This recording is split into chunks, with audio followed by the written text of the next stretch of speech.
Now, our previous stoichiometry calculations have involved something in the question where it says, assuming there's enough of everything else. Well, now we're going to get to the point where that's not the case. So these are called limiting reactant calculations.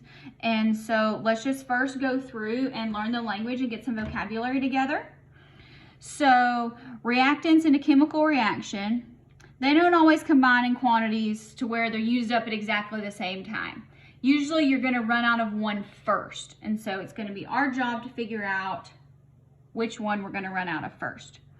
So the limiting reactant is the reactant that limits the amount of the final product that you're looking for that you make. It's the one that's completely consumed. It's the one that you run out of first. So it runs out first.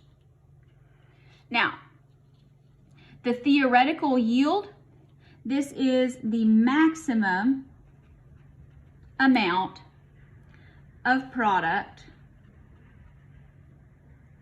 that could be made.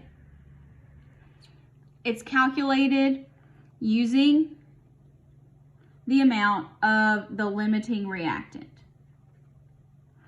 And this assumes there are no side reactions or losses of any kind. If you're a budding engineer, it's going to be your job in chemical engineering to minimize this. So this is the maximum amount that you can make. You should never in the laboratory get something where you make more than you can theoretically make. That's not possible. You have made an error somewhere. Now the actual yield. This is the actual amount of your final product that you make. So you measure it in the lab. And then we'll calculate a percent yield, which is how efficiently your reaction goes. Efficiency. And so when we're going to calculate that, it is your actual yield over your theoretical yield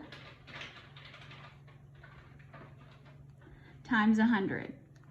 So it should always be less than 100.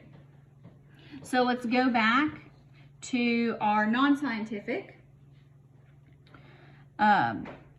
example here.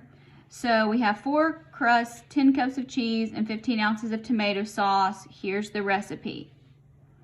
So if we have 4 crusts, and it takes 1 crust for 1 pizza, we can have 4 pizzas. If we have 10 cups of cheese, we have 10 cups of cheese. Our equation says it takes 2 cups to make 1 pizza.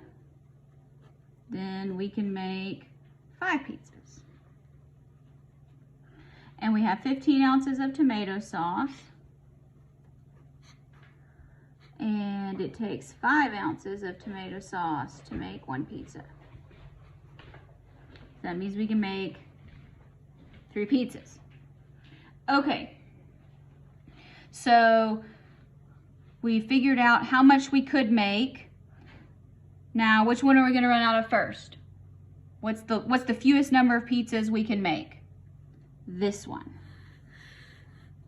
All right, so the fewest number that we can make represents our limiting reactant.